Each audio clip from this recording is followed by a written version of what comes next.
Mahasiswa Buana Bangsa Merdeka.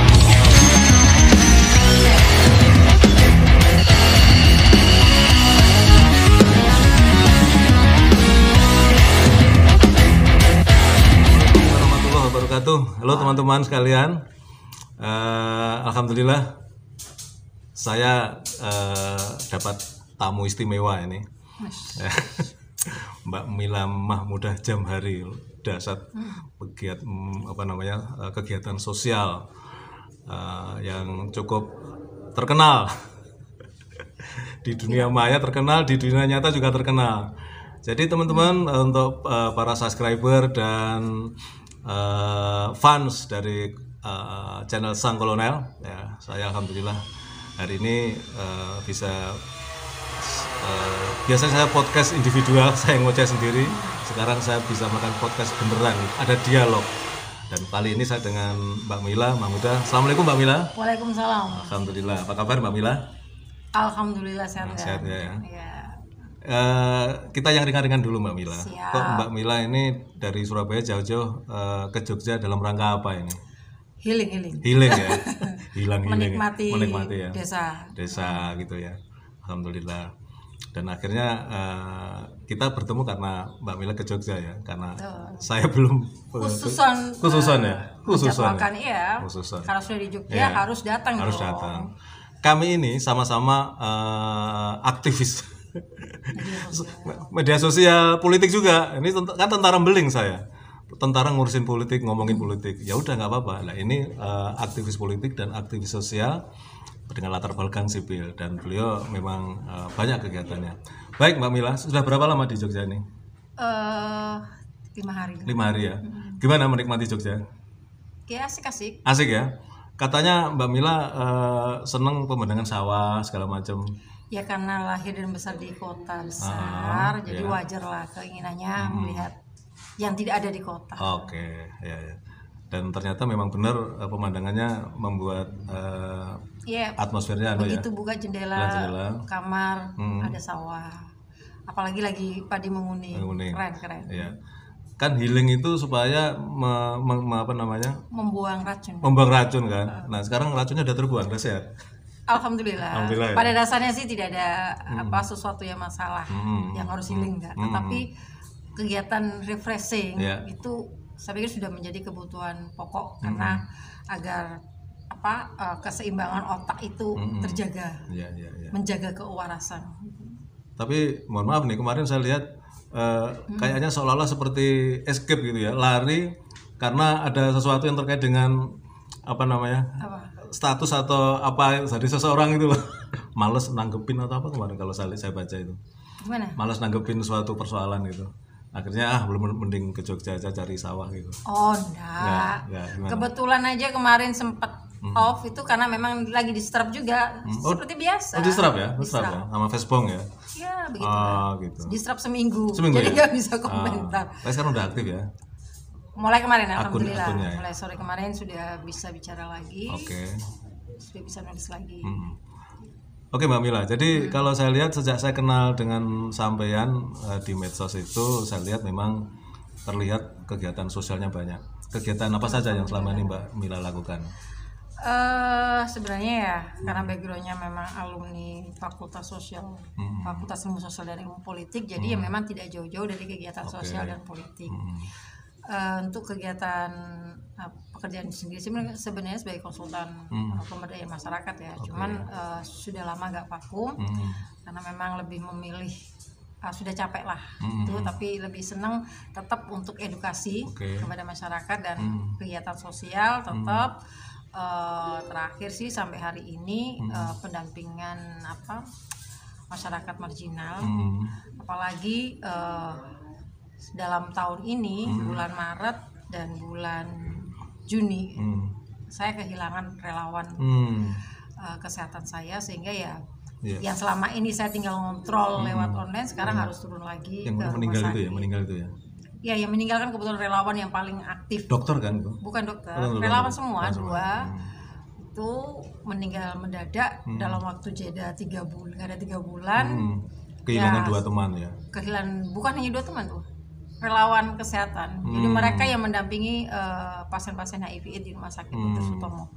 Yang sebelumnya saya sudah mulai agak melihat saja dari jauh ya. Lewat kita hanya membantu birokrasi segala macam. Sekarang ya terjun lagi. Tuh. Baik Mbak Mila, terus kemudian artinya sebagai pegiat sosial itu independen atau dalam satu institusi yang dalam bahasa yang lain Mbak Mila di situ tuh LSM. Ya LSM, jadi salah satu ketua seksi atau bahkan ketua segala macam, atau independen kapasitas pribadi yang membaktikan dirinya dalam kegiatan sosial. Jadi ini adalah LSM yang dibentuk karena kerelawanan teman-teman muda juga, yaitu membentuk namanya Drug Free Community.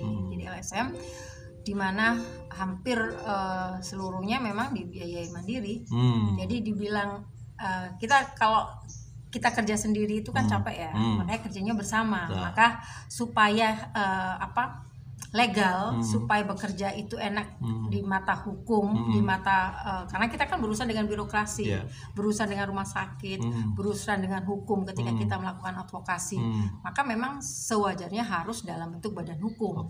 Makanya itu kita kemudian mendaftarkan dalam bentuk badan hukum Drug Free Community. Insya Allah 5 Oktober nanti. Itu 2007, sekarang 2022 berarti sudah berapa tahun ya? Sudah 15 tahun. 15 tahun. Operasional ya. Iya. Itu alhamdulillah sampai hari ini kita mandiri, belum pernah mendapatkan APBD APBN, apalagi dana-dana dari funding luar.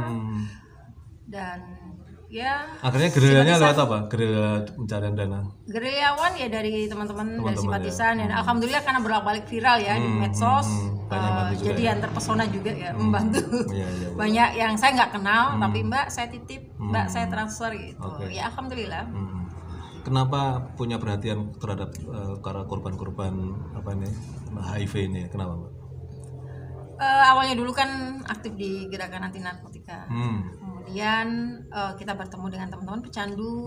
Teman-teman pecandu itu ternyata sebagian besar banyak yang HIV. Kemudian kita bertemu dengan istri-istri mereka, dan mereka juga banyak permasalahan. Kemudian dari pecandu istrinya, di situ juga akhirnya kita berinteraksi dengan rumah sakit poli yang ngurusin HIV kan. Nah dari situ akhirnya banyak sekali anak-anak yang terpapar terinfeksi HIV dari ibunya, yang ibunya tertular dari suaminya, dari bapaknya. Nah ini kan dan anak-anak ini belum ada LSM yang fokus untuk peduli, bahkan beberapa itu ditolak oleh panti asuhan, bahkan oleh lembaga resmi pemerintah, panti asuhannya pemerintah pun tidak mau menerima anak-anak dengan HIV, sehingga dari situlah kita ya udah fokus untuk pendampingan pasien HIV khususnya anak-anak. Tapi relawan kita tetap mendampingi yang di luar anak-anak juga, ibu-ibu hamil segala macam tetap kita backup juga. Itu di bagian atau di sektor mana? Kan itu proses panjang orang punya terpapar atau kena penyakit itu sampai kemudian ada penyembuhan dan segala macam, tuh di bagian mana organisasi yang Mbak Mila kelola itu? Pendampingan HIV ini yang namanya pengobatan itu kan bukan hanya biomedis. Kalau biomedis kan kapasitasnya dokter. Nah, pengobatan itu ada biomedis, psikososial dan kultural. Nah, kita mensupport di situnya, di sektor psikososialnya. Itu ya. Nah, kita hadir jadi kita bekerja sama dengan para medis, dengan dokter, dengan perawat. Mereka kan hanya bisa memberikan obat, tetapi kekuatan mental, psikis mereka, kemudian melawan stigma segala macamnya itu kan merasa butuh, tidak terbuang segala macam itu. Itu butuh pendamping untuk tetap mereka percaya diri. Itu juga sebetulnya adalah bagian dari pengobatan gitu ya. Bagian dari pengobatan. Jadi pada dasarnya obat itu kata dokternya hanya sedikit membantu. Yang paling banyak adalah mental. Nah, mental untuk berani sembuh, mental untuk melawan stigma, mental untuk melawan diskriminasi segala macamnya. Kemudian ya namanya orang divonis kena HIV itu kan penyakit yang katanya dulu buruk segala macamnya. Nah, ini kan hal yang butuh spirit gitu loh. Ya, ya. Ini tadi saya barusan lihat TV ya. Ada anak umur 12 tahun diperkosa sejak 5 tahun lalu, jadi mulai 2017 oleh orang dekatnya sendiri, sehingga sampai kemudian baru diketahui kalau dia diperkosa itu ketika dia terinfeksi HIV dan sudah masuk masa stadium AIDS, artinya gejala-gejala sakitnya ada. Nah di situ baru ketahuan kalau dia diperkosa 5 tahun. Mulai dari dia sekarang 12 tahun, berarti 2017 berarti kan dia masih umur berapa? 7 tahun ya. Diperkosa oleh ayah tiri. Iya, pertama diperkosa oleh informasi tadi ya, diperkosa oleh pacarnya ibunya, kemudian ibunya meninggal diperkosa. Ya, menyedihkan lah. Jadi artinya dan pagi hari ini kebetulan saya nonton TV itu ada 5 berita tentang pencabulan anak. Ini yang miris dan saya bukan hanya pada konteks HIV tetapi memang perlindungan anak juga. Nah, Mbak Mila, supaya nggak serius melulu ya, ada yang santai-santainya lah. Ini kebetulan teman-teman ya, lokasi kita podcast ini di rumah Jowo saya yang masih masih dalam proses. Ini belum selesai nih, di belakang sana itu ada 2 tukang yang masih terus bekerja ini. Jadi saya sudah bilang Mbak Mila, rumah saya itu belum siap untuk didatangi ya. Nggak apa-apa, nggak masalah ya. Itulah apa namanya kalau pegiat sosial itu keren ya. Nah sekarang Mbak Mila yang agak santai-santai. Selain kegiatan sosial yang seperti itu ya, kepedulian kepada sesama lah ya. Dan itu cukup patut diacungi jempol karena saya kira nggak banyak orang yang mau seperti itu kan. Kan itu ibaratnya kita ngurusi diri kita sendiri aja mungkin belum terpuaskan lah dalam kehidupan ini, tapi harus ngurusi orang lain.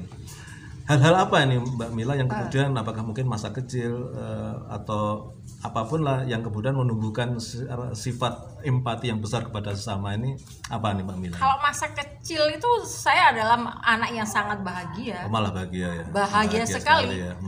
Saya masih bisa menikmati hujan-hujan, panjat pohon, bahkan pernah kejebur sumur ketika hujan-hujan. Masih main banjir-banjir. Dan dengan orang tua yang masih lengkap ya, artinya terus. Ya, orang tua itu lengkap. Memang ibu saya meninggal ketika saya naik kelas 1 SMP, naik kelas 2. Ibu nggak ada. Bapak nggak ada. Saya kelas 3 SMA. Tapi setelah itu? Iya nggak ada masalah, tetap aja. Tapi artinya masa kanak-kanak saya cukup bahagia. Bahagia ya. Karena diberikan kebebasan. Makanya sekarang pun karena terbiasa diberikan kebebasan, merdeka. Sekarang juga bebas. Aslinya sampean juga memang orang Surabaya ya, memang asli. Orang tua Kudus Jepara. Kudus Jepara ya. Tapi lahir besar di Surabaya. Surabaya ya, Surabaya ini arek Surabaya ini.